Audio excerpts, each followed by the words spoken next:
All right, troops, welcome to the Action League. My name is Owen. Hello, Sean, J-Man, Charlie, and John. How are we? What's Good. happening? All right, thank you for joining me as always. So tonight we're going to be discussing John Woo's seminal action classic Hard Boiled, starring Chow Yun-Fat, which incidentally, like me and the guys before we went online there, we were talking about Tubi and how it really is just streets ahead of any other streaming channel right now. Like the amount of action movies it has are fantastic, but because of, like John was saying, like the Shout Factory have the deal with them, and they got Hard Boiled, they got City on Fire, they got tons of like classic Hong Kong action movies, which I'm going to be like watching and reviewing over the coming weeks and months. So and it's free. I love that it's free, and the ads aren't super annoying. No, it's like 2 or 3. Yeah, you're totally fine. So right. Fuck it. Yeah, exactly. So I started watching a roundup earlier with Don Lee, and that's awesome so far. So I'm going to watch all those movies and cover them. So yeah, so if you're looking for a good action channel, Tubi, hey, Tubi, you should sponsor us, by the way. Just putting that out there. Yeah, right. Yeah. We're good guys. we need a sponsor, so yeah, I would take Tubi. Yeah, Tubi, come on. Yeah, come on. So Hard Boiled, starring Chow Yun-Fat. Now, I'm going to make a bold statement that this is arguably the greatest action movie ever made. Like, just when I was watching it recently, I was like, this is still an incredible movie. I was every moment, and like that final like 45 minutes in the hospital, just with all the explosions and him jumping out the window with the building exploding behind him. I mean, it's fantastic. I mean, you got Chow Yun-Fat, who's arguably the coolest, most charismatic person that ever lived, apart from me. And no one looks cooler smoking than him, as we were just discussing. And it was like, no one will ever be as cool as Chow Yun-Fat smoking. And there's just so many moments of just absolute cool in this movie. Like, I love him sliding down the banisters, firing the guns. I mean, that's so awesome. I mean, this movie is responsible for, it's like the inspiration for so many movies. Like Adam said there, I'm gonna go, inspiring characters like Max Payne, The Matrix. I was like, yeah, there's like so many. Oh God, yeah.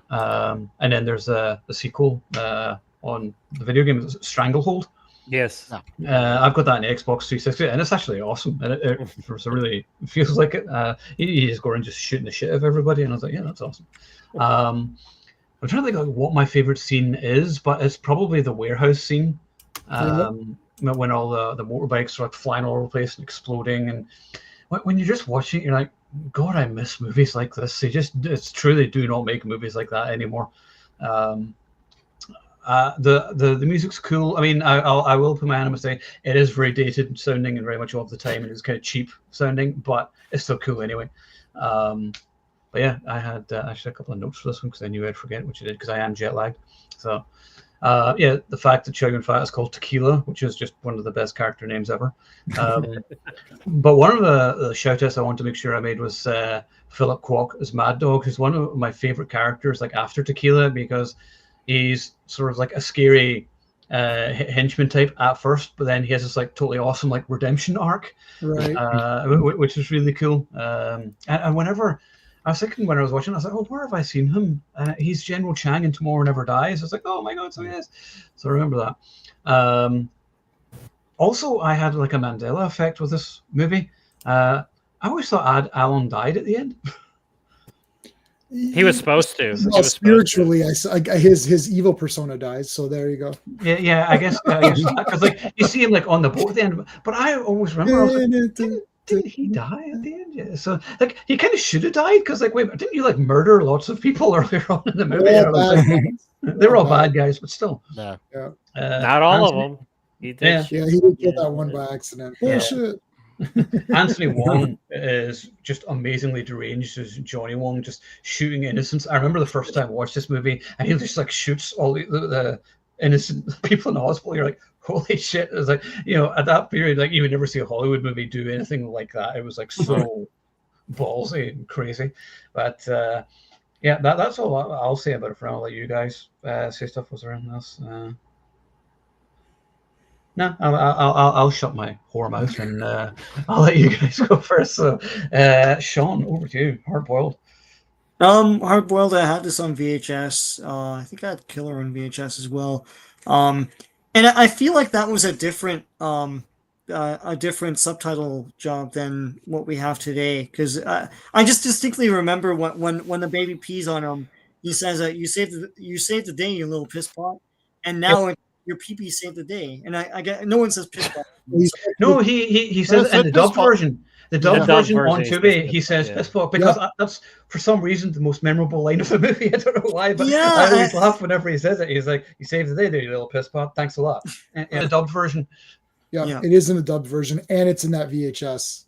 Yeah, holy crap! But the piss I don't pot know. cut. Yeah, it might not be in the. I have it on Blu-ray, but I actually ended up watching it on Tubi because I've seen it so many times. I'm like, I'll just have it on. I wasn't, Yeah. Anyway. But yeah, no, at the time, it was trendy to like Chinese or Hong Kong action pictures like this, and to me, Chinese action was Shaw Brothers and stuff, right? It wasn't so much guns and things. I associated that with America, but like watching this, I was like, and the other thing too is it was the '90s, and I feel like everyone was trying to one up each other in terms of shock and everything. So like that, most of the movies in that hospital, I think I would say like 70 minutes of the movies in the hospital. And when they start shooting all the ends of people, after a while, I'm like, okay, like all these people in crutches are gonna die. I know that, right? And even when they're trying to like rescue the babies, they're shooting at them. It's like I don't even understand the strategy of shooting them, trying to save the babies. Just like it doesn't matter at this point. But whatever, they're being assholes at that point. My favorite scene is when they bring Chow Yun-Fat into that area with all the hostages, and there's like cuts of everyone's face going like they're all nodding out like that, and then they all duck down, and then he shoots at all the people, and that's awesome, man. Yeah, that whole baby thing, I remember at some point, I don't know if it had a theatrical release here or something like that, but when they used to always talk about this in entertainment segments on the news, they would always show that part with the baby, and that became like the key art for the for the packaging and everything, and that's like the last 10 minutes of the movie. It's like you're gonna watch the whole movie, like when does this baby thing happen? It's like right at the end. Right? It's the very last thing. Yeah. And he's not in the same outfit on the key art. The key art, he's in like a police uniform. Right. Yeah, it's different. And holding a baby, and he's never in that uniform the entire movie. I think he posed with the baby in a later, like it's like another day. Yeah, like, it was all promo stuff. We'll put fire behind you, you'll be fine. Yeah, no, this is awesome. I remember trying to follow up with other John Woo movies later on. I came across Heroes Shed No Tears. Yeah. And that came out in like 86 or something like that. And back then he was trigger happy. It's like he's blowing up houses and shit. So like he's already at 11, right? So then he come and he puts more style into it with like the dissolving all the time, or like freeze framing on some dude and all that stuff. But yeah, no, this was I remember this was a slap in the face back then. I think that's why it captured the imagination here, because you get sort of tired of Hollywood doing the same old thing. And you see this guy taking all the tropes of Hollywood and doing something brand new that looks brand new at the time. So yeah, no, this is awesome. It's a classic. It's something that people I don't think really talk much about. And I don't really see like the big reactions on YouTube. But they're there. I know you talked about that. There's like maybe 2 guys or something. There's not a lot of people, but there's like maybe 4 or 5 that I found, and they're the tea house is happening. They're dying over there. Oh my god, this is the greatest thing. I was like, dude, that's like the weakest. It's like it gets even more amped up. Like people are like, oh, and this one guy. Oh, in the beginning, yeah. The one guy's like, it's only been 10 minutes. Oh my god! Yeah. I think it's like 3 minutes in they start shooting. It's like, what the hell, man? I love the sound design of the guns. There's a lot of bass to it. It's really like it's impactful, So anyway, yeah, it's awesome. I don't know if anyone's gonna say anything bad about this. I would say it gets a little. It is long. But I feel like I had a big satisfying meal at the end of it. It's like this is the action movie of action movies. You want to watch an action movie, it's this. Like there's a handful of them, right? So yeah. I mean, this is up there with Die Hard for me. Whenever people are like, in top 5 action movies of all time, this should be named. And if it's not, then don't call yourself an action fan, really, because I mean, it's a fantastic film. The action scenes are just outstanding. Just watching it now, you're just like, it's just a masterclass in action filmmaking. So, right, I'm going to go to Charlie because he might have something controversial. Uh-oh. I didn't say controversial. I said I may have something a little bit more interesting to say. Today was the first time I watched this movie all the way through. Oh, I why is had that? never sat down and watched this. This was not available when I was growing up at my rental store. This never could rent it. Didn't really know who John Woo was until way later, like after I had figured out what, Face Off and Broken Arrow and those. It was after then I realized, oh, like, this guy did Hard Target. Like, I didn't know the director when I watched those movies. I just went, this movie's badass and I love it. And went through my 20s and my 30s, and I have seen some of the key points of this movie. I've seen like the tea house fight, most of the warehouse one, and a good chunk of the hospital.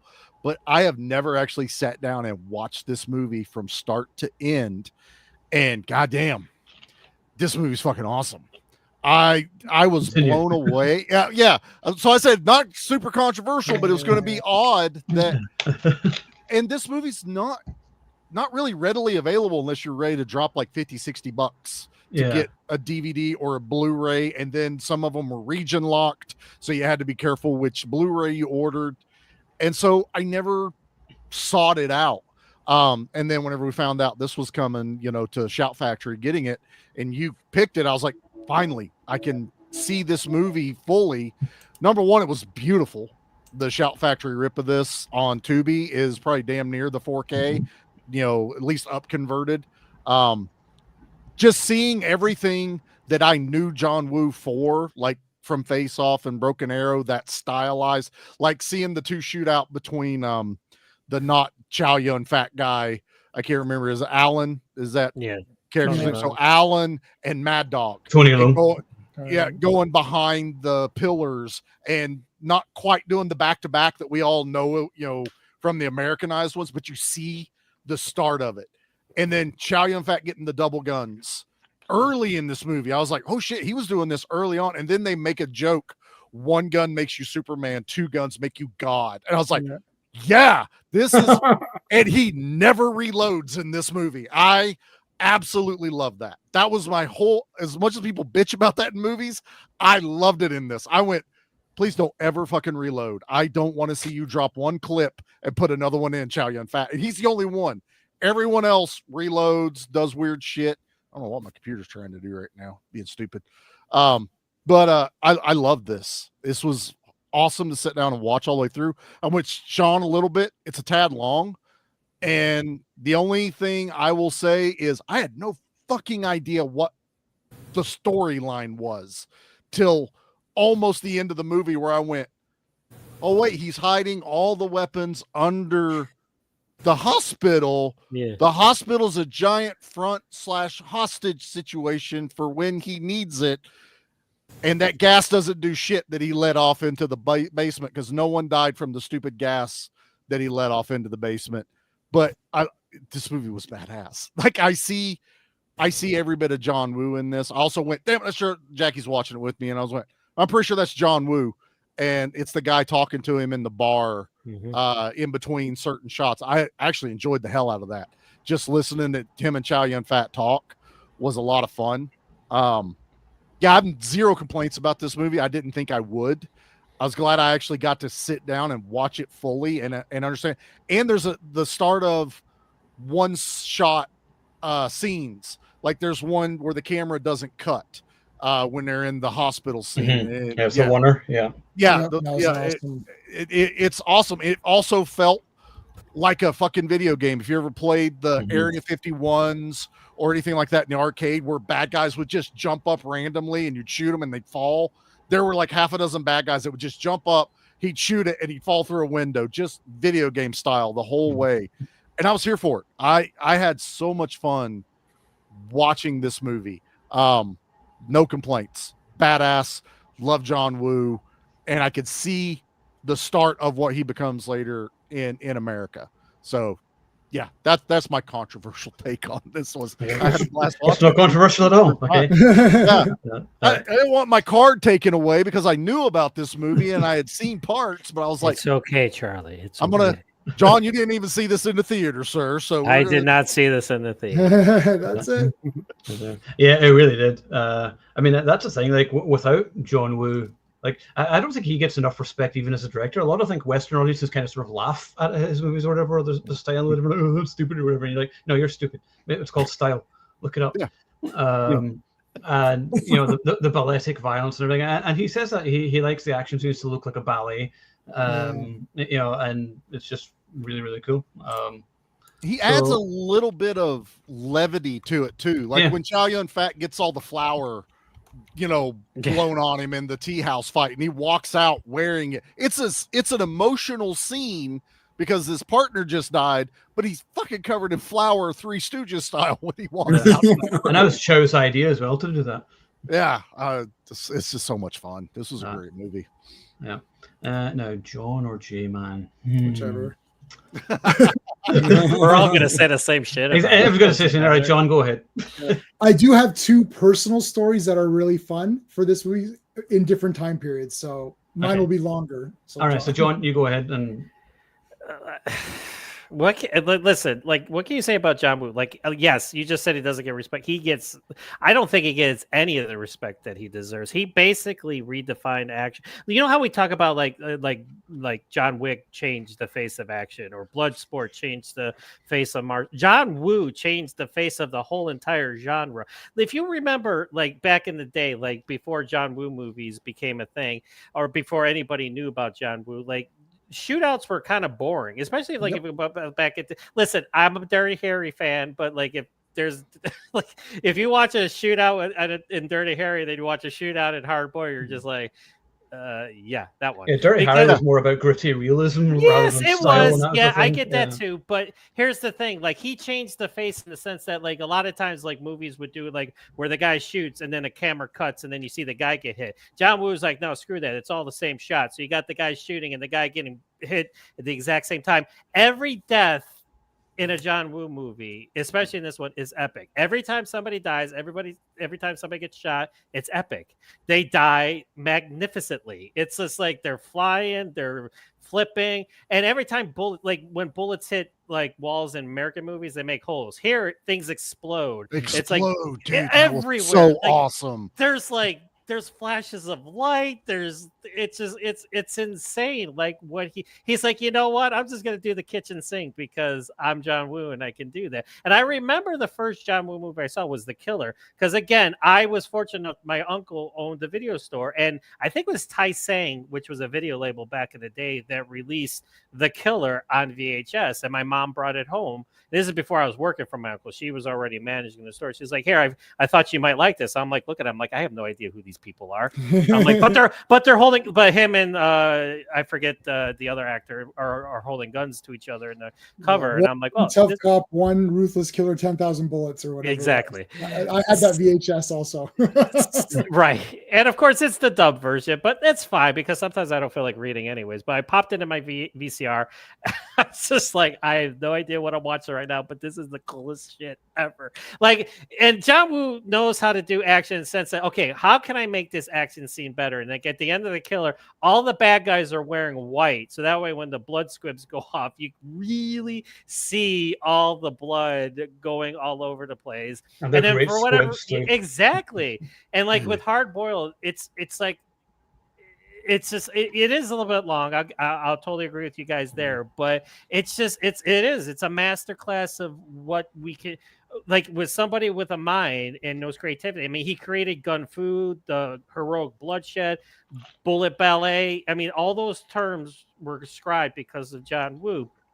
And it's a dance. It's like and that's how he sees it in his mind. He's like, I'm gonna do this action scene, but I'm gonna do it like it's a ballet, like it's a dance, like Owen, like you already said. It's gonna look beautiful, but it's gonna look beautiful in the most savage way. And like Tony Leung, I feel so bad for he's like deep undercover, and like nobody really knows about it except for Tequila's commanding officer, who is your generic command. He's yelling at Tequila all the time. Yelling at everybody. Yeah. I loved it. And Tequila's basically like all through the, it's like, I don't care, you know, and it's like, I'm Tequila, motherfucker, you know, but it's like, but like, and then at the end, Tony Long accidentally shoots the cop when he comes out of the elevator, and he's like, and then Tequila's like, keep going. He's like, you have to do what you have to do. You have to shoot. And he's like, did I just kill a cop? He's like, yeah, you did. But let's keep moving. Yeah. But it's like, and then the babies, oh my God. And like, they asked him, John, why did you have the baby piss on the put? He's like, well, babies always piss on me when I hold them. And I'm like, makes sense to me. It's like, that makes perfect sense. So like, yes, he jumps out of the building, but he's holding a baby in his arms while he's doing it. And it's if you think about it, it's the most insane thing ever, but it's the most insane thing ever in the best way possible. And like I said, I watched this last night, and I don't think I've seen it for the longest time. And I'm watching, I'm like, why have I not watched this more? Because it's a master class on how to do action. And is it over the top? Yes, there's a lot of over the top, but that's what John Woo does. He says, you know, I'm gonna go big or go home. And you know, and yes, in his later years that he's still making movies like Silent Night and stuff like that. A lot of people pissed on that movie. I personally thought it was awesome. It was a different type of John Woo movie. It was gritty. It was, there wasn't a lot of double gun action. But one interesting tidbit is Chow Yun-Fat sliding down the banister at the beginning. That was improvisation. It wasn't supposed to happen in the scene, but they wanted him to come down, I guess, the staircase the fastest way possible. So that's what they did. So even stuff like that, like just improv, and it's like one of the best action scenes ever. Him sliding down that banister and shooting at people. The doves, the birds. For whatever reason, it's just like it's like a marriage of I guess it's John Woo's way of saying this is something beautiful, but something so barbaric at the same time. I mean, he made Tom Cruise an action star, if you think about it. Yeah, Tom Cruise did some action before. He did the first Mission Impossible, which, yes, he did action in Mission Impossible. But for anybody to make Tom Cruise look cool doing martial arts, it's John Woo. And I love Mission Impossible 2. I think it's my favorite. Amazing. It seems so cool to dump all over it these days for everybody. And I'm like, I'm sorry, movie's fucking awesome. And this is one time where John and I are like perfectly aligned. It's like, yeah, Mission Impossible 2 is the best. Simpatico. Like, right now. Always my favorite. I want to go back and watch it soon. I love to. They fought with motorcycles. Yes, I was just going to say. Once again, John Woo said, you can see John Woo standing in the desert going, how can we make this better? But that's exactly I got it. Let's have them charge it. It's like the best ever version of the theme tune where it's like the fucking electric guitar. Yeah. Oh my God. It's dude. awesome. Yeah. Exactly. Anyway. Yep. Sorry, John. I'll stop it there for now. Like I said, like you can't say enough cool shit about this movie. Like I said, The Killer, Hard Boiled, A Better Tomorrow. If you're not an action fan, you have to be an action fan to love these movies. I think mainstream audiences kind of, but yeah, you don't love action movies if you don't love John Woo movies. And like I said, he doesn't get the respect he deserves, and it pisses me off. I agree 100% with that. Yep. He doesn't get the respect. I want to say one thing though, where we've all kind of mentioned the length. When I found out that final battle was 45 minutes, that's true. I was like, you know what? I'm okay then. Because you gave me a 45-minute long fucking epic battle at that hospital. And I'm not upset with that at all. And nobody knew like oneers. Oneers weren't a thing. Like, and then here it is. And it's and if you notice, he does the 1-2 minute long oneer scene, but then he's got little oneer scenes, like where they're small, like 30-second, 40-second. It's compact. Ones. And I'm just like, and I'm watching it last night, and it's like for the first time because I haven't seen it, and I'm picking up all these nuances that I hadn't noticed before. It's just it's just beautiful in the most savage way. That's the best way I can explain it. Hell yeah. So, there you go. Yeah.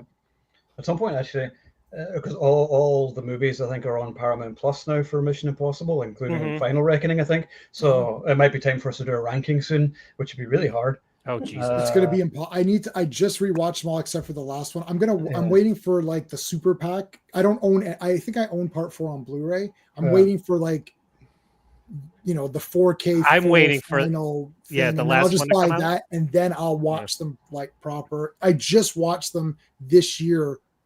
How many is there? 8 of them? How many is there? 7 or 8? There's 7, 8. 7? Yeah. Is it 7 now? 7. Yeah. So I watched 6. I watched that the 6 8? of them. And I did. 8, I think, right? There's Oh, 8. there's 8. There's It's 8. 8, There's actually, 8. yeah. Fallout was 6, yeah. Yeah. Okay, so- so I did like Saturday, Sunday, like part 1, part 2. Next weekend, part 3, part 4. Like I did it like that. Like my wife and I sat down because she loves them too. It's one of the action things that we both super enjoy. We watch them. I don't even know how I'm going to rank it. I'm going to say, Yeah, there other than that, I don't know. Well, I know what you're Fallout. going to have. Mission Well, Impossible 3 is the 3 worst one, of course. That's obvious. Yeah. Yeah. my wife's like, can we remove that one from the rotation? I said nothing. You guys, I'm not influencing anyone. Right. I sat there and watched the movie, and she's like, "Oh, I didn't like this one that much." I was like, "Okay." Oh, I'm not saying interesting. anything. I said nothing, and then when it was all over, she's like, "When we redo these, can we could skip 3, right?" I said, "That's J.J. Abrams." She's like, oh, "That's the person you don't like." I'm like, "Yep."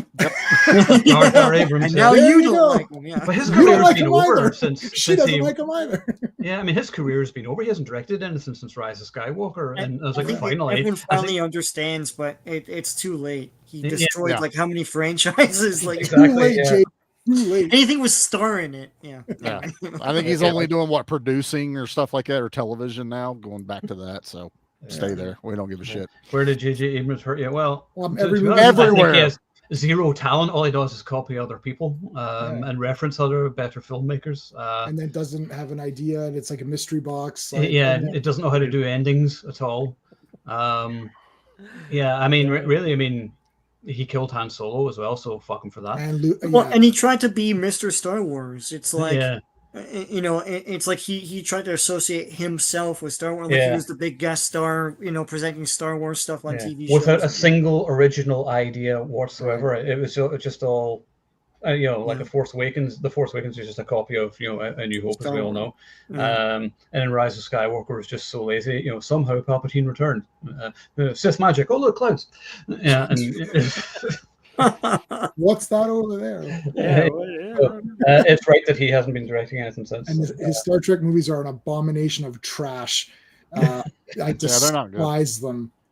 Absolutely despise it. I cannot despise something more than I despise those movies, because I love the real Star Trek so much. We're just watching Next Gen for the 4th time over, which is my least watched Star Trek.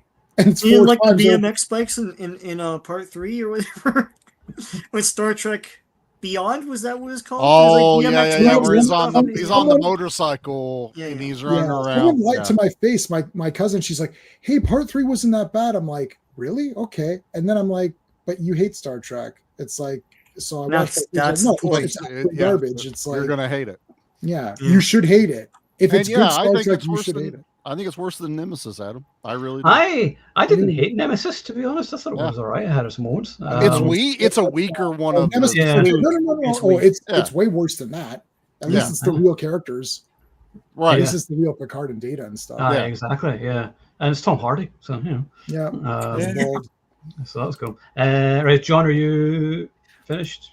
I was just gonna say, like, and like, if you show how much John Woo is respected in his field, like, because imitation is the sincerest form of flattery, and like you got people emulating him, like, and again, I always like different like movies that I love throughout the '90s, like Hard Justice with David Bradley, Greg Utanis directed it, totally lifted from John Woo, but again did a pretty good job, I thought, and then of course Dolph Lundgren's Army of One in that Chop Shop sequence, even does the rolling, and he's picking up guns, as he's rolling by. It's like, that's how you know that his peers respect him.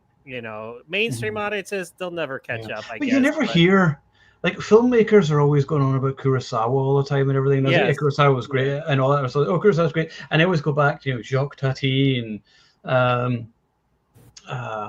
what's his name? I forgot his name. Anyway, Tarkovsky, the Russian film. Yeah, they all go going about. But it was like, whenever like there's action filmmakers, nobody ever says, "Oh yeah, John Woo was a huge influence." And I was like, "Well, he fucking is, because he's awesome." Yeah, he is. Whether they want it, he's such an influence that he's an influence, whether they know he's an influence or not, because it's trickled down, right? this is like some of these big filmmakers where it's your influence, whether you know you're influenced or not. Same with writing. You're influenced by Edgar Rice Burroughs, whether you think you are or you're not.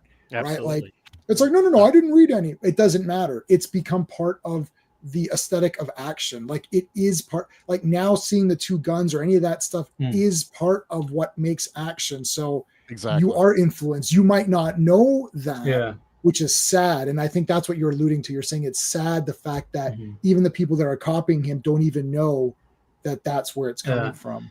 But even then, like he even admitted that his biggest influence was Sam Peckinpah, and he was like a huge influence with the Wild Bunch and everything, because I think that was the movie that invented like the horses jumping through glass windows and things like that. So in slow motion, and John Woo was, I know he was heavily influenced by that, but in terms of like Hard Boiled to me is like one of the most influential action movies ever made, and really doesn't get the respect it deserves. Even though people, it does get good reviews and whatever, and yet people just don't talk about it as much. Maybe it's just because it's not an American movie, I guess. Yep.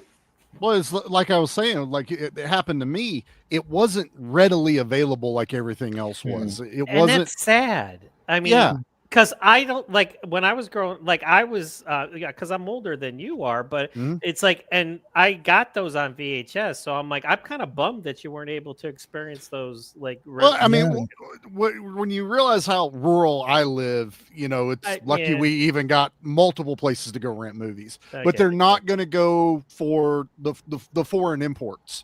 Right. That was where it was always lacking. You want to watch martial arts? It was Jean-Claude Van Damme. Right. So I didn't get the older stuff, and also there's no internet. I can't go, I like this John Woo, where can I find all his other movies? Yeah, it's very because difficult. If you go to your rental person place, they're going to be like, I don't know what was in this box of this that I got 50 movies in, and it could be dramas and comedies and everything, wherever they got their distributor from. So they're not getting the placard or the VHS that goes, check out John Woo and all his other movies, everything he's done from such and such year on. Because this guy's filmography, when I just scrolled it last night and I went, holy shit, this guy's been making movies for a long ass time before Hard Boiled. I always used to say, oh yeah, one of John Woo's early movies, like Hard Boiled, Last Hurrah for Chivalry was a good one too. Last Hurrah for sure, yes. I mean, I've got a lot of stuff to go back and watch, and I'm excited to now. So it should be super easy to get now, right? Oh, now I can. I mean, well most of them are on Tubi now, which is great.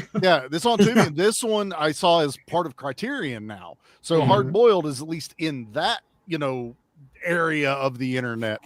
But even 10 years ago, trying to find this was either pay out a lot of money for a movie or hope you find it in a thrift store or something like that on on DVD. True. Okay, Jay, over to you. Yeah. Okay, so everyone said so. I agree with everybody's assessment. This is the best. If you're talking about just the action sequences, then this is the best action movie that I have personally ever seen. In terms of the action sequences, if you're talking about the full package, including the story, the runtime, and all that, then I suppose it's not, but it would still be top 3 or something anyways, because I like the story and I like the characters as well. The big point, and John said this, was the having it in the frame of the camera. Like, remember that scene where that guy got shot once? Nope. Because everyone gets shot 100 times. Why shoot him once? Yeah. Why shoot him once when you can shoot him many times? Yeah. But having it in the same shot, there's like guys on bikes blowing up, shit getting hit over here while guys are shooting and guys are getting shot.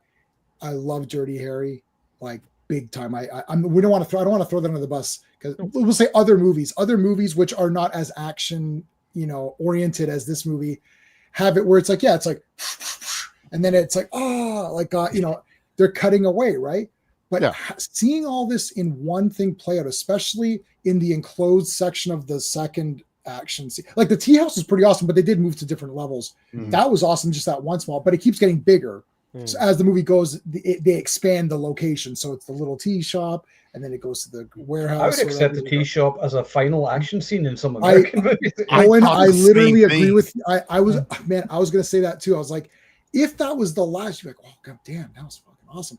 And that's the beginning of it. So I did have this on VHS and Killer and other movies and stuff. So anyways, it's awesome. It's a masterpiece. Okay, so I have two funny stories. The first story is I was on this day one in high school, I think grade 11 or 12, whenever this movie was out. It was out on VHS. I used to go downtown and buy VHS movies.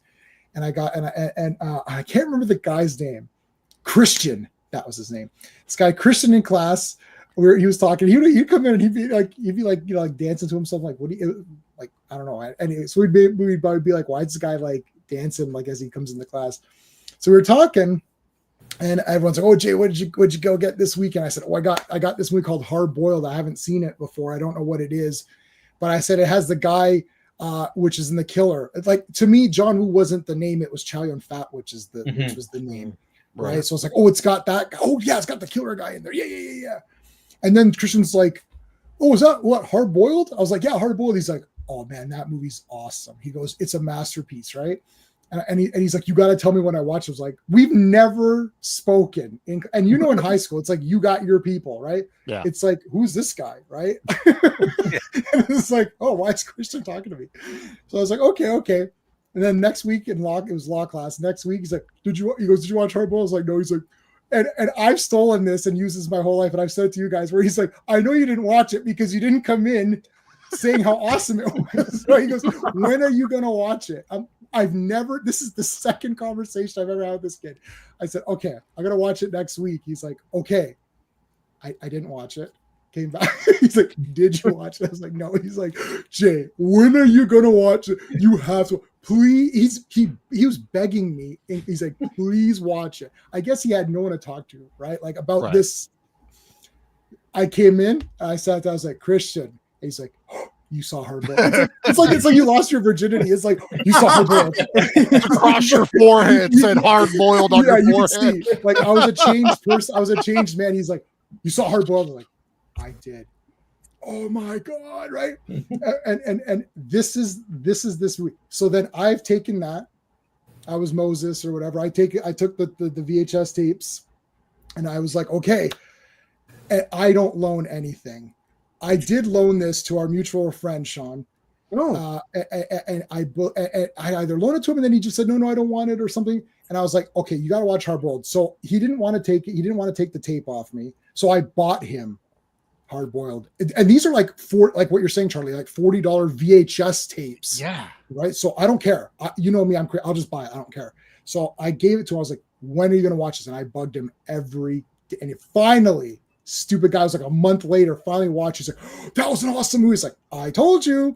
So that was that. So now fast forward to Face Off. Face Off. I saw every John movie in the theater. Face Off came out. Went to go see it. And I was like, that was awesome. Not this Sean, the other Sean. Yeah. Walked out with my buddy Fariaz and my buddy Jay, my other friend Jay, same name as me, both Jasons, from kindergarten. We're still friends now. 4 of us walked out. We're like, whoa, Face Off, that was awesome, right? I thought John Travolta was badass. Oh, Nicolas Cage was badass.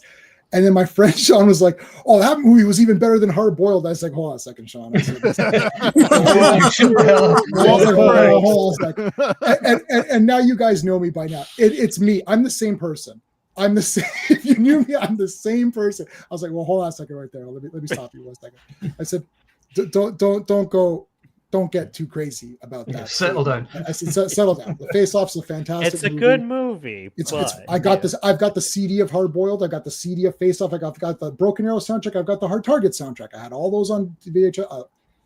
And I re-upgraded them all on Blu-ray, whatever. If Hard Boiled 4K, I'm getting it. I was like, Sean, Face Off, awesome. Absolutely loved it. It's a great movie, great story, good performances. It's not Hard Boiled. There's no chance in the universe, right?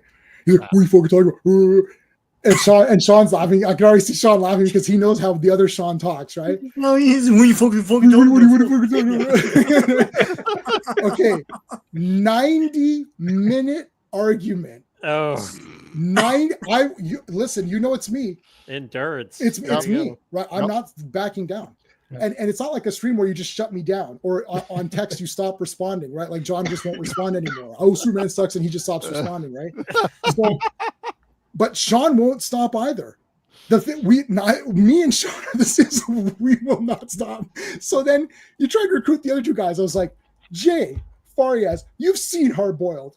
Is this guy insane right now? Like, what are you saying? They're like, we're not getting involved. I was like, now you're pissing me off because Don't be cowards. it's like you need to get involved in this. And then later they privately said, yeah, Hard Boiled's way better. I don't know why Sean was so being crazy that day. So it was just like, it was 9 the entire drive over downtown. We were dropping off guys. Sean and I, he dropped me off last. He's supposed to drop me off, and then Jay, he dropped me off last to continue the argument. Like, he drove out of his way to drop the other guy off first, just so we could continue the argument. 90. I was like, Sean, we just been arguing for 90 minutes, and you know I'm right, dude. Come on. I said I appealed to his sanity at the very end. I was like, dude. The thing is, you can literally win the argument in one scene. With one scene, face off at the beginning and the shootout in the airport hang a great scene until you see the strings pull a stuntman back. And that's still in it. True. You don't see any strings in Hard Boiled. You do in Face Off. Fuck off. Right. Now I didn't. Now at that time, I don't think I would have noticed the strings. I don't even remember them. I'd have to watch it. Pay attention. Oh, they're there. They're there? I'll see notice it. Yeah. They're there. And a couple of times actually. Yeah. And then they're just the obvious stuntmen as well at various points. Yeah. As well. He suffers from like that recency bias that's been going on now for a while, where Prey is the best Predator movie, or whatever. Life is better than Christopher Reeve movies. Sure, this new Superman movie, it's like this new movie's not even better than Man of Steel. So it's like, stop it. Anyways, all of these things, it's like, this is just this recency thing. This is the best, or whatever. I was like, guys, no. So I appealed to him at the very end. I said, Sean, close your eyes, man. Think about Hard Boiled. Like, it's crazy. It's like 40 minutes of guns at the end. Like, what are you talking about? He's like, oh, I don't know. And then like a couple of weeks later, he's like, yeah, rewatch Hard Boiled. That's like way better. I'm like, Sean, you're gonna kill me. 90 minutes of my life gone, sir. Gone. I did enjoy that 90 minutes, though. I have to admit, I really enjoyed that. So I mean, I can't. Back then, J-Man gets like 10 minutes max out of most of us, and we're like, okay, fine, whatever, like, whatever. We're beaten down, like whatever. Sean will not win. No, Sean. This Sean knows. Thank you. Yeah, Sean knows that the other Sean, he's the Terminator. He can't be bargained with. He can't be reasoned with. He will not stop. And I'm the T-1000. He's the T. I'm just like the better version. This is a Juggernaut and a Blob situation. One's unstoppable, one's unmovable, and we're just gonna see what happens at the end of this. But like a month later, you're like, and another thing. It's like, right. Okay, here we go. We'll still go with another 90 minutes. But what's funny is that now whenever I watch Face Off, I'm like, my memory of Face Off is like, it's not as good as Hard Boiled. And it's like, because it's like my mom went to go see Face Off, and then she came back. She's like, Jace. She calls me Jace. She's like, Jace, I saw Face Off. That was great. I was like, it's not as good as Hard Boiled. Right. It's like, why? She's like, you didn't like Face Off. I was like, no, I really liked Face Off. I'm like, damn it, now this thing's in my head. See, I like Face Off, but I don't love Face Off, and I've never loved it. I don't think I could ever get over just the ridiculousness of the concept. And like Nicolas Cage was just so over the top, and he was just so Nick. But we all love Nick Cage, but I thought Broken Arrow was better than Face Off. Actually, I also think Hard Target's better than Broken Arrow. Oh, Hard Target's my favorite. Hard Target is that's not even a questionable statement there, J-Man. We're all getting guess what? Guess which two people had an argument on that movie? I don't know. I don't even argue with people who would say that. I bet get the fuck out of my house. We walked out of Broken Arrow. The other Sean and me walked out of Broken Arrow. He's like, man, I think that was better than Hard Target. I'm like, Sean, you're crazy. That one didn't take that long. I said, it's Van Damme with the mullet. Are you effing crazy or what? That one's easy to win. That was easy. And he's like, I was like, it's Van Damme. He removed his trench coat and it was his leg. Unholstered his leg. His leg. Yeah. Unholstered his leg. You should have heard it click when he did. Lance Henriksen. Right. Hey, the gun pops back. Yes. He's got the same gun. Got the gun. Yeah. That was awesome to see. And the I Come in Peace gun pops up in this thing. The Calico M950, the infinite bullet gun. Yep. It's in the hospital, and it just appears. The muzzle fires my God, I forgot about that. And it's everything. And John, you nailed it, man. Everything explodes when a bullet hits it. That shotgun. It took out people on opposite sides of the rooms in one shot. That's how good the shotgun was with Chow Yun-Fat shooting it. It was so awesome. But I read that it was 100,000 rounds of blank ammo that they went through in this movie. It has a kill count of 307. I Yes. read that going, what the fuck? Where? And then I got to the end of the movie and went, oh. Also, you want bad guys? Watch this movie They're because pieces of garbage. they are garbage. They are shooting anyone, everyone In a They hospital. in a hospital. They don't question the boss when he goes, kill them all. Yeah. And they Except Mad Dog. babies. Yeah. And that was an awesome scene when Mhm. Mad Dog and him are it's face off, are facing off in that room, and the camera is on their faces, and then the camera lowers and you see all the people crouched down on the floor. And I'm like, holy fuck. And the way they slowly put their guns down, John Woo visually blocking his shots and creating this world is amazing. And it's like an opera. It's like a ballet opera, a little bit mixed. He's telling a story without saying words. Mhm. And they set Good those job. down, and those people, and they're getting out. Mad Dog's like, go ahead and go. You're like, oh, fuck this guy. And like, all right, cool, I'm down. And then immediately that fucking piece of shit walks in there and just mows everyone down. I'm like, I'm shocked. I had not seen that scene before. And I'm just, my mouth is dropped going, the fuck did I just watch? These people were out. Like the bad guy henchman's letting them leave. Boss guy comes in, blows them all down. And then the Mad Dog turns on the guy. And I was like, this is fucking amazing. And then he brings out another random ass shotgun, freaking rotary gun that I've not seen. It's like, this is awesome.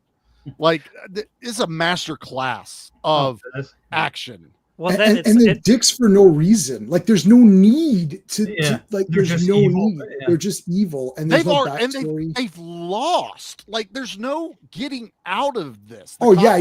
They're screwed. Yeah. And it's just like, you're all coming with me kind of attitude. Yeah, and that's that character. He felt comical throughout the movie until this point. Like, he was little, out there, but then it was all of a sudden this switch of, oh, you are a vile piece of shit, but I like my villains like that. I want to watch that villain die at the end of this movie. And his death, dude, loved his death in this movie when Chow Yun-Fat shoots him through the fucking eyeball. And they show, I know it's a dummy head, but it was still cool as hell looking. I didn't care. I love, dude, there's so much in-camera action in this from the just no-name stunt guys getting shot and being launched in the air, and then it would slow-mo on some of them just to show the chaos that, like John was talking about. There's not a boring spot on screen during the fights. You could watch this movie 100 times and put your eye at a different focus point, and you will see something different every time you watch it. And that's genius right there. It's like, I don't want you to find the boring part of this movie. I want no matter where you look to be right in your face. Dialogue, that's probably my one small gripe about this movie, is it's a little clunky, but it's translated, so I never really. I always give it that little bit of it's a translation type thing, and it doesn't translate exactly to what they were probably saying.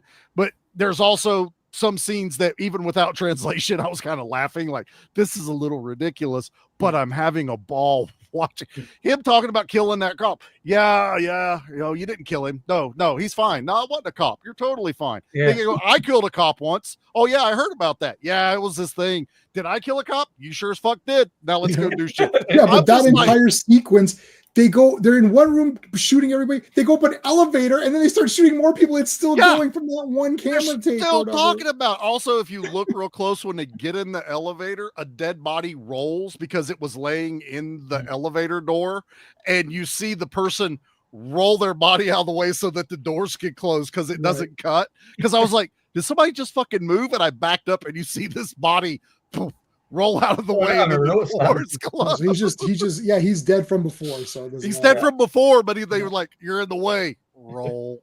It was the wind. I also love, we haven't mentioned this yet. I think one of the most ingenious parts is the messages through the sending flowers. and working out the code with the singing. Yeah, yeah, And yeah. thing. I just thought that was such a cool idea. Just a way of telling the story. Putting the rose in her pocket, I Yeah, that was really, cool. really liked. Yeah. I thought, because you see it happen and you're like, well, that was kind of Why weird. did It's you do also cut kind of odd too whenever he does that.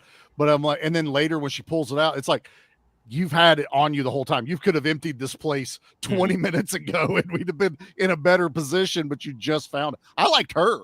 I thought she was pretty good. badass. When she shoots that dude after he slaps the shit out of her, Like oh, she's pointing a gun at him. He's like, and she's just like, why would you slap? Even if it's a girl, like a lady, like she's holding a fucking gun on you, and he slaps her. It's like, If I'm gonna get shot, I'm gonna pimp slap you first. right? right. And she just shot him one- a couple times too. Was it just one shot or was it a couple times? Oh, it was a she- bunch of it's times. She three. plowed him. Yeah, it's like plugged him 3 times. Nobody gets shot just once. It's like No, yeah. nobody gets shot.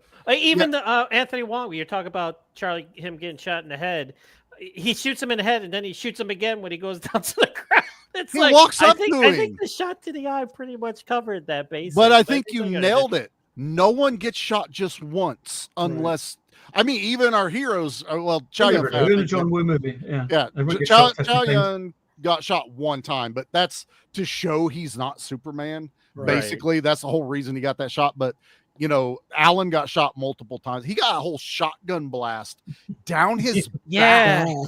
I was like, my God, that was Ow. insane. And he's still going around kicking ass the rest And of then the he shot himself.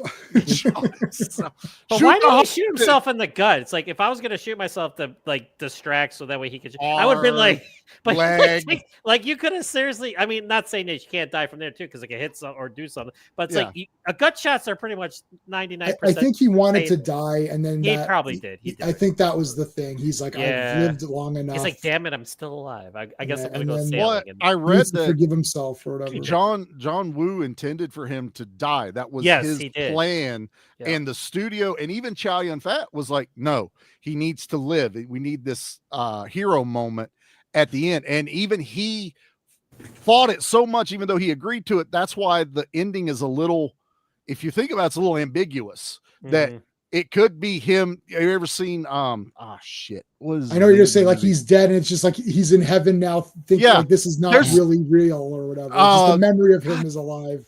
Damn No, it, but he's what's like the name of- bandaged up. I don't think he'd be bandaged up. If There's a That's movie true. at the end of it that all the bad guy, they're gangsters, but they're all on a boat and they all say boat drinks at the end. And they're dead. They're in heaven on this boat. It's got Garcia, Andy Garcia. Andy Garcia in Things it. to do in Denver when you're dead. Things Yes. to do in Denver. It's got my buddy Nick was in that, and he was talking about that whole ending scene that they're basically dead.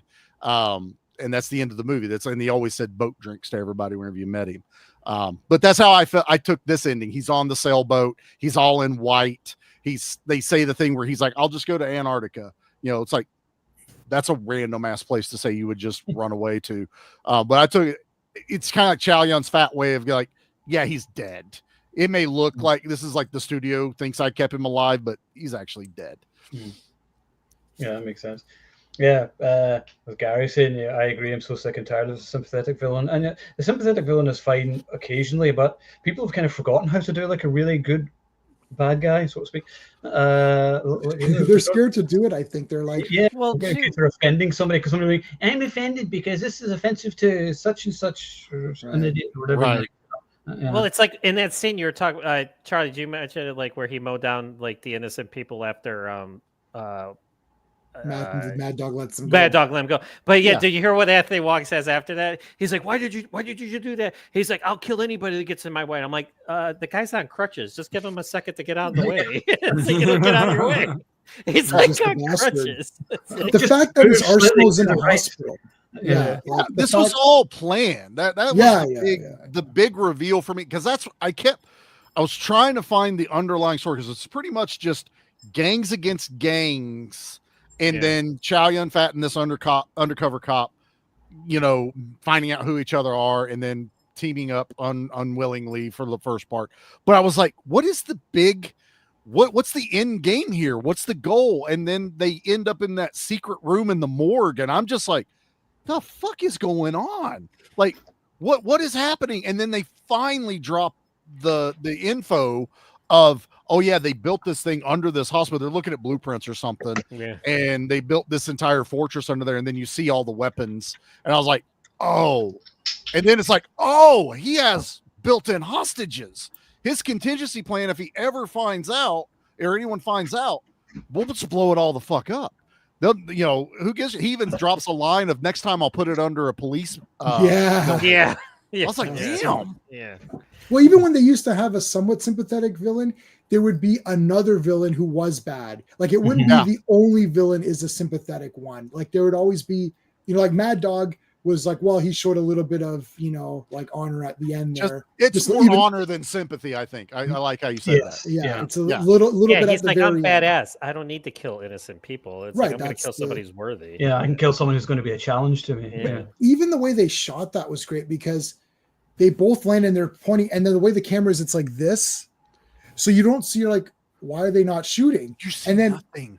And then they cut, and then it pans. They're like, oh my God, there's a shit ton of people right there. And then they're just like, slowly, okay, put it down. He's like, go. And then they're just waiting for, it's like a quick draw, waiting for that last guy to move. And then so thing comes in, boom. And then even Mad Dog is waving them on. So it's not just Yeah. Mad Dog actually is the one who Mad Dog waves them on. And you're talking about the guy that was going to go, he tried to kill, you know, he does kill that guy in the hospital, Fox, whatever his name was. Foxy.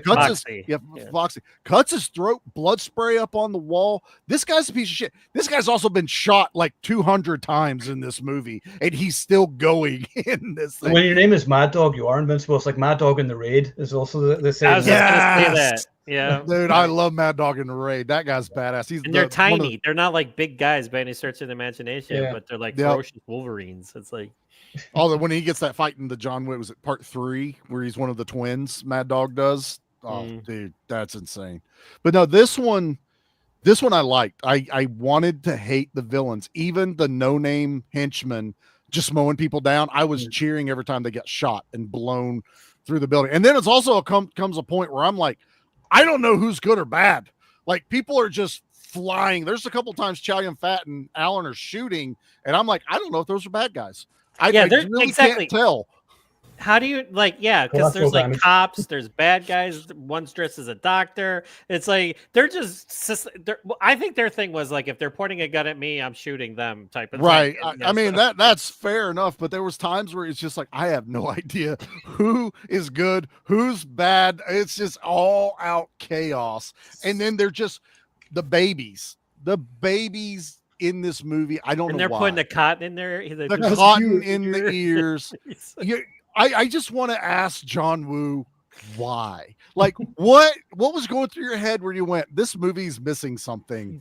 You know what it needs? Like 50 babies that they've got to save. And these poor SWAT guys now are on baby. I think the reason for that is, what is the most innocent thing imaginable? And you're like a newborn baby or whatever. So you have the most innocent thing imaginable and the most evil thing imaginable. And then the two juxtapositions there. Absolutely. It definitely kept the tension up because dude, there's so much gun. Everyone died. Men, women, crippled. Everyone is equally getting mowed down. So you're like, oh my God, are they going to go for that? It actually built the tension because you're like, oh, they would never kill a baby. Well, would they have killed like 7 crippled women and like a wheelchair guy? It's like, well, you know, I guess no, but they did do that. It's like, so you're sitting there thinking, and I've seen this 100 times. I was sitting there thinking, they didn't kill one of the babies. So that'd be crazy. Because that first, but then even that, you're questioning, like, well, are they gonna? And then even though it's like he gets shot, it's like, oh shit, how's the baby? Oh, like it's crazy. The first baby they drop out the window with the SWAT guy, and he's coming out. When that fucker comes out the window and just starts spraying bullets and hits the SWAT guy. I'm like raised up, like, oh fuck, they're gonna do it. Yeah. They're going to do it. And he's barely holding on to that. And he gets to that end and he goes, take the baby. And they take it from him. And I'm just like, I couldn't breathe. I was not breathing at that moment. That's how good that scene was. Because I was like, they're going to do it. They're so pieces of shit. They're going to kill a baby. They don't. I think there's not one kid dies in this, but there's bullets whizzing by them. But they wanted to, or they didn't care. they splattered blood on a baby's face that I laughed out loud when he gets shot, and then it panned over to that baby, and its eyes are huge, and it's like, the fuck just happened to me? And he covers an X-rated action. He covers the baby's eyes. It reminded me of Fast and Furious when Jason Statham saves the baby out of the airplane. I went, that's where that's from. I know exactly what they're paying homage to with the baby with the headphones on, listening to the music. I was like, it's this movie. It's Hard Boiled. That's where they got that entire montage from. Just going on to the villains, where Gary was saying the villain's supposed to be offensive, and we've had this discussion before, but they need to bring back epic bad guy deaths. Like, bad guys don't die spectacularly anymore or ridiculously, and like, I want to see people hanging from missiles and saying "you're fired" and then fucking fired it. I mean, that's just epic. I want more of that. I want "you're discharged, Sarge." And which is to this day my all-time favorite bad guy. This is Universal Soldier. No one has ever topped that for me. But yeah, I mean, John Wick has some good kills in it. Like, he kills a guy with a book and stuff like that. But in terms of, you know how, like, whenever you watch a fight scene and you're like so emotionally involved with it, you're like, kill this motherfucker, and then whenever he kills him, you're like, yeah. But with John Wick, you're sort of like, okay, on to the next one, on to the next one. And it's just right. Video gamey. There's no like emotional thing. Well, there's always another level that they set up in that one, so it's not the bad guy. Even at the end of the movie, you're like, there's someone else. You know, so it takes a little bit of the edge off. But like with Johnny, initially, I can't wait to see this fucker get what he deserves, and he does. He finally gets it. I just want to go back to the babies. We were talking about the babies, and they're actually, this was rewritten because Tony Leung was supposed to be the bad guy, and he was going to be a psychotic killer who was poisoning baby formula and killing babies, and that's why they were in the hospital at the end in the first place. They were trying to save the babies, but they rewrote it, and then they kept the hospital finale in it.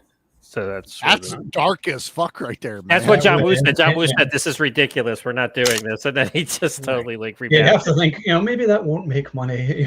Yeah, and it's like, let's make him an undercover cop who's feeling bad for himself, and it's just like, Yeah, I mean, they're like, you could say, oh yeah, there's not that much to it or whatever. And it doesn't need to be.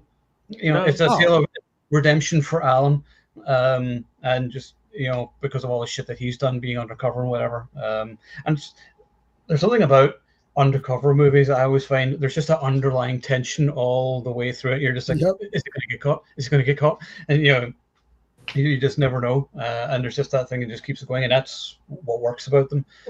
Before we know he's undercover, he kills who we think is his uncle, the other mob boss guy, and then he's like, yeah, I know I'm going to die, but let your brothers or cousins or whoever it was, let them live, let them go. And even he's like talking to him like, yeah, maybe we should let them go. And then he turns around and mows them all down. Like, and he looks emotional at the end of that. That one was that's where I think it gets to that point where he's like, I've done some really vile shit. Even though I'm a good guy cop, I don't deserve to get out of this cleanly. It kind of leads more to the ending where he probably should have died. We're thinking back when they first the two guns to the heads, and then click, and then he doesn't shoot him. That's the first where you're like, okay, well, what the hell's going on? There was that little bit, that was weird. He looked weird when he mowed those guys down. That he had a weird expression on his face. Like, okay, he looks like he's not that happy. But then you're thinking, well, they were his kind of guys too, so But then, when he doesn't kill Chow Yun-Fat, it's like, oh, he didn't kill him. And Mad Dog didn't see. Mad Dog didn't see that. Because there's all the smoke. So he didn't see anything. Yeah. I think he was unconscious or something. He was unconscious. Yeah. You're right. Yeah. So see, that was interesting. And I had fun watching some of the Gen Z reacts to whatever. And I watched them do it Hard Boiled. And it was like, first time watching Hard Boiled. And they're like, hey, what the hell? That's weird. It's like, it's like, if you don't know, you're like, oh yeah, why didn't he shoot him right there? Like, he's just killed a ton of other guys. Like, why would he care? He did it real. John Woo nailed that part of this. Like, he gets you wrapped up into it. And the dialogue, like I said, it feels a little clunky. It's not bad though. He's telling a good story, and I'm involved in it. Chow Yun-Fat is a dick in this movie, and I am here for it. I love when my good guy is just, I don't give a fuck. Like John was saying, like, he's talking to his chief, and he's like, "You're in my office. Why are you talking? I own this building, bitch. And he's like, I don't give a fuck. I was just like, this is awesome. And everyone looking through the windows. Like eating popcorn. They're like, oh, yeah. Exactly. Well, his partner got killed. Okay, his partner has been shot 47 times, and he's like, okay, are you good? He's like, yeah, I'm good. It's like, no, stay back. It's like, no, I'm good. No, you're not good. You're pretty fucking far from okay. Yeah, this entire side of you is bloody. He kicks him too, doesn't he? Like he's on the other side of the door and he kicks him away. Yeah. But when he walked, I love that when he walked in the beginning, he's like, holy shit. Like, he walked into like a rain of bullets. It was just, and I love the flip, the big money shot when he was like, and he jumps on the table and it's like it's going through his table, like rolling. Yes. And he falls like right there perfectly. You're like, what? I remember as a kid, we're like, this is the first 10 minutes. I can't believe how awesome this is. Like, me and my buddy were like, I can't believe this is the greatest movie ever. It's just like, just that. And then just, because you're like, oh, you should have brought me for questions. Like, whatever. Yeah, that guy's a piece of shit. Just shoot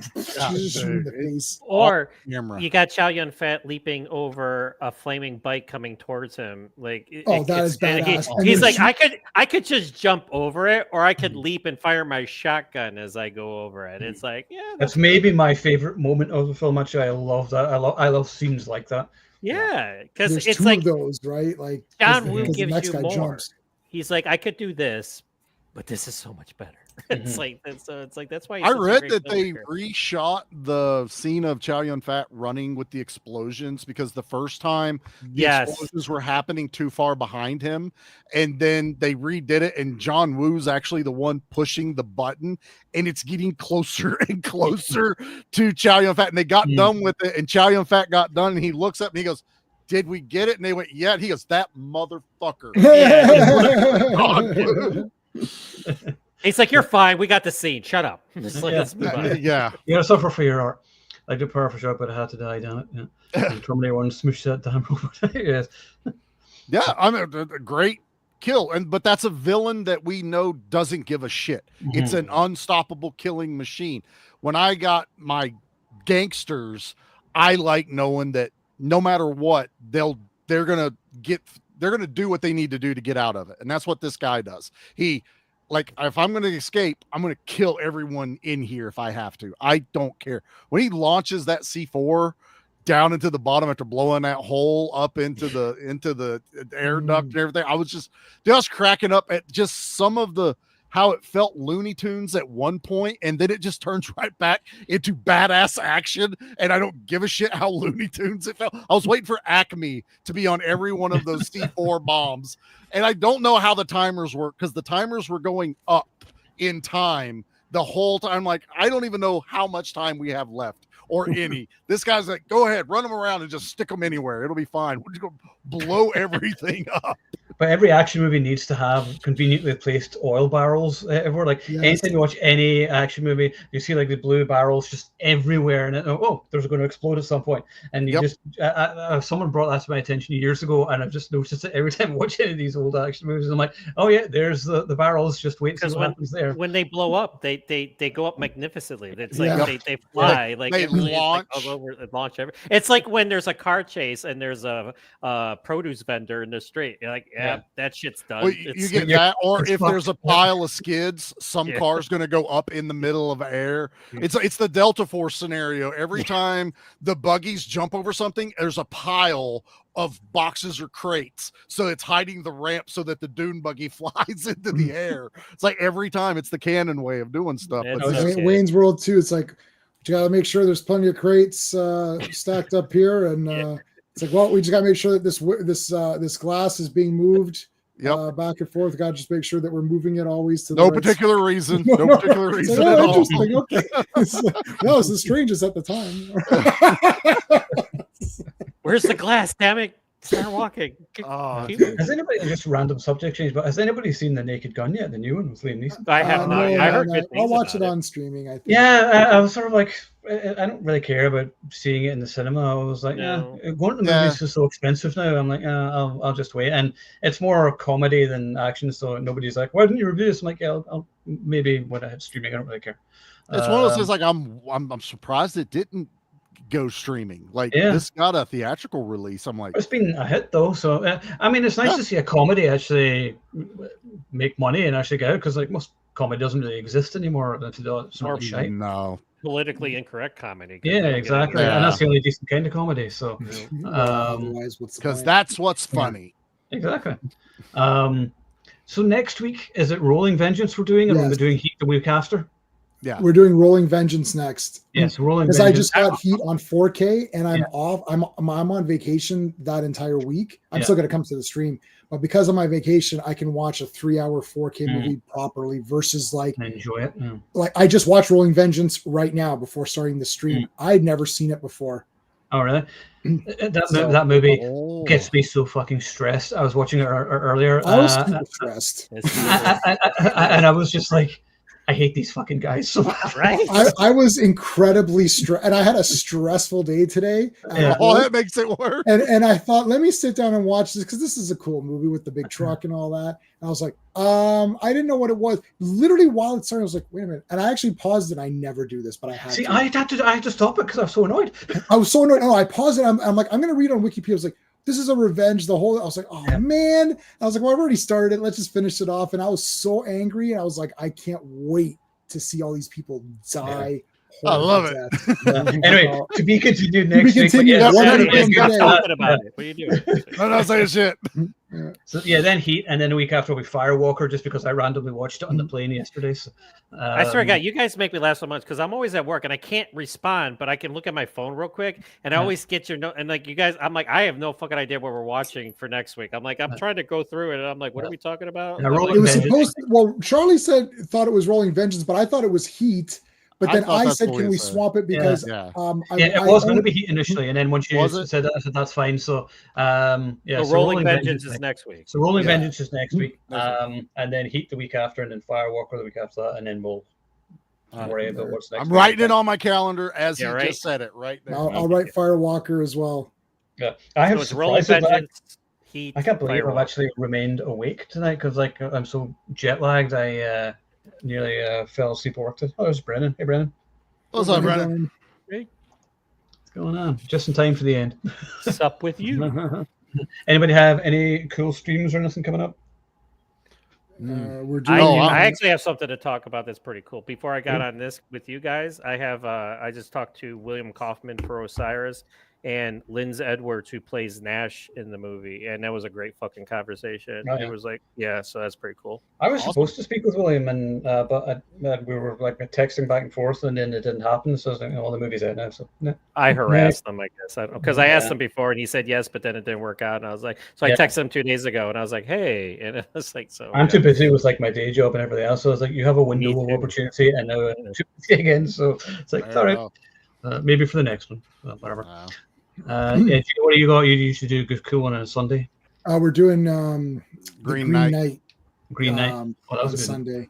Yeah. So Charlie will be first time watching it. I don't know, First Sean, time. if you're coming or not, because Sean's watched it, and we did a stream on it before. But Yeah. we actually did a stream on it when it first came out because I got really pumped up for it. But I'm rereading the poem. I've got a couple of different translations. I'm reading the Tolkien. What's the kid's name? Christopher Tolkien. Christopher Tolkien. Yeah. So he did a Um, translation of the Yeah, poem. Sir I got that. Gawain. Okay. Yeah, Gawain, Sir yeah. Gawain and Yeah, the Green Knight. Yeah. So I've got that translation as well. Plus I actually have the movie translation, which is just a translation of the poem, not the movie translated. But anyway, so I got that one too.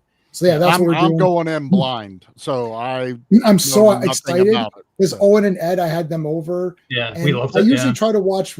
We try to watch cooler things. I thought, well, I wasn't sure. Like Green Knight, it's like I think it's really neat, but it's definitely not the typical thing that you would watch at my place. Like we'd watch, like fun movies or whatever. Like some of these weird Italian. I've still got to movies. come over to yours to watch. Was it Dead Alive or something? Like I remember. Oh my god! I just did a Dead Alive stream a couple of weeks ago on this guy's horror channel, and he had never seen it before. And he's like, "This is literally." I said, "What do you think about what gory means?" He's like, "Well, I thought this was pretty gory." I was like, "Yeah, no."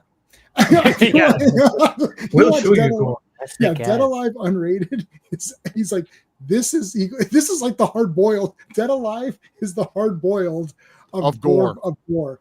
Yeah. Like The word gore didn't exist until Dead Alive came out. That's the way Right. you have to look at it. yeah, like the last 40 minutes of hard boiled of the gunfire is the last whatever 35 minutes or whatever. Like, I mean, 15, 20 minutes, I think, is the last. that's that. But they're even leading up to that. It's gross leading up to that. Is that It's the one where they crazy. have the lawnmower type thing? Yes, the law. Yeah. Okay. Yeah. And the yeah, unrated version, he goes for a second pass.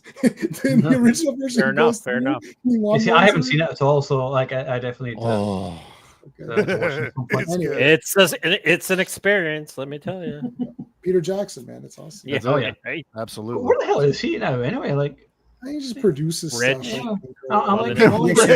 I like it. Yeah. Rich. I don't have Yeah. to do shit. Yeah. Right. He's like, I could just fuck around. I think that What I making the want. Hobbit movies kind of did him in a bit because there was a lot of stress in there, Yeah.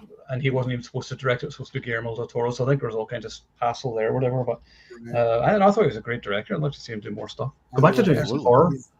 He's done. Yeah. I wish he'd get back to his roots, man, because he's a great Yeah. horror I director. don't know if you realize this, but the beginning of Dead Alive takes place on Skull Island. Yeah, it does. People miss that. It says Skull Island, and people It's- miss that a lot. It's right there. So it's right canon there. in the MonsterVerse then. It's canon. It's canon. It is. Yeah. It's well, then he made King Kong or whatever, right? Yeah, So you he could did tell King he was a Kong. guy from the beginning. Yeah. Yep. Anyway. Oh, nice. So next week, Rolling Vengeance, where a guy uses a monster truck to take revenge after some pieces of shit attack his family. Oh god, those pieces of shit. Anyway, so we'll get into that next week. Charlie's So, dream come true. Oh, I love this movie, guys. Oh, I do too. Actually. oh, this should be a fun chat anyway. So so remember, if you are watching, you are the action lead, and we'll see you next week.